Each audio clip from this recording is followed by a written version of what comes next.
Tumanggap ng parangal ang mahalagang public affairs programs ng Philippine National Police sa pamamagitan ng Police Community Affairs and Development Group o PCAG sa ginanap na Diamond Excellent Awards 2026 sa Grand Ballroom ng Seda Hotel sa Nubali, Santa Rosa, Laguna noong 29 ng Mayo taong kasalukuyan.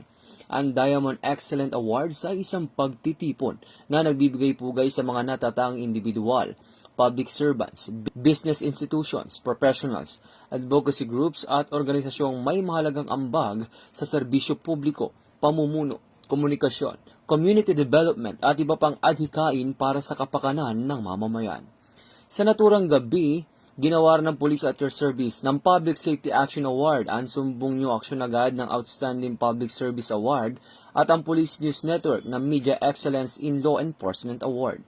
Ang mga parangal na ito ay nagbibigay diin sa patuloy na pagsisikap ng PCAG na palakasin ng public information, public assistance, community engagement at responsableng komunikasyon sa pagitan ng PNP at ng mamamayan. Kabilang din sa mga tumanggap ng individual na parangal si Police Brigadier General Bina H. Guzman, ang Director ng PCAG bilang Woman of the Year in Public Service.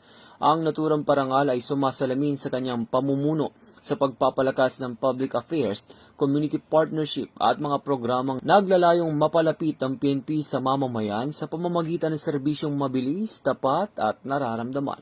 Tinanggap din ang Woman of the Year in Public Service Awards ni Police Brigadier General Portia B. Manalad, Director ng PNP Health Service, Police Brigadier General Maria Sheila T. Portento, ang Chief ng Women and Children Protection Center, Police Lieutenant Colonel Brenda O. Garcia, ng Information and Communication Development Division, Police Captain Charity Vicente ng TBN Radio Production Section ng ICDD PCAG, at Police Lieutenant Christine Marticio ng Complaint Referral and Monitoring Center ng PCAG.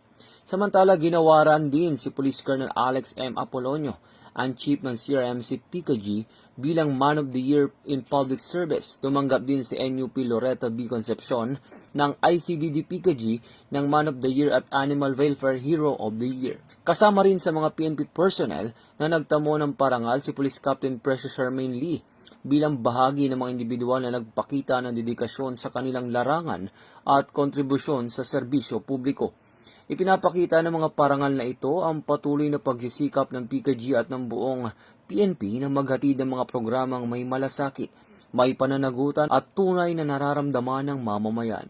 Dagdag pa rito, tumanggap din si Police Brigadier General Bina Guzman ng Special Award bilang Scene Stealer of the Night, habang si NUP Loreto B. Concepcion naman ay ginawaran ng Special Award bilang Best Dressed of the Night. Kasabay ng iba pang sektor, negosyo, institusyon at advocacy support groups na nagtataguyod ng kanilang sariling adhikain para sa mas maayos, ligtas at responsableng pamayanan, patuloy na isinusulong ng PNP ang isang bagong PNP para sa bagong Pilipinas, serbisyong mabilis, tapat at nararamdaman. Mula dito sa National Headquarters ng Philippine National Police, ako ang inyong PNN correspondent, Patrolman Edwin Baris, alagad ng batas, tagataguyod ng Balitang Pulis.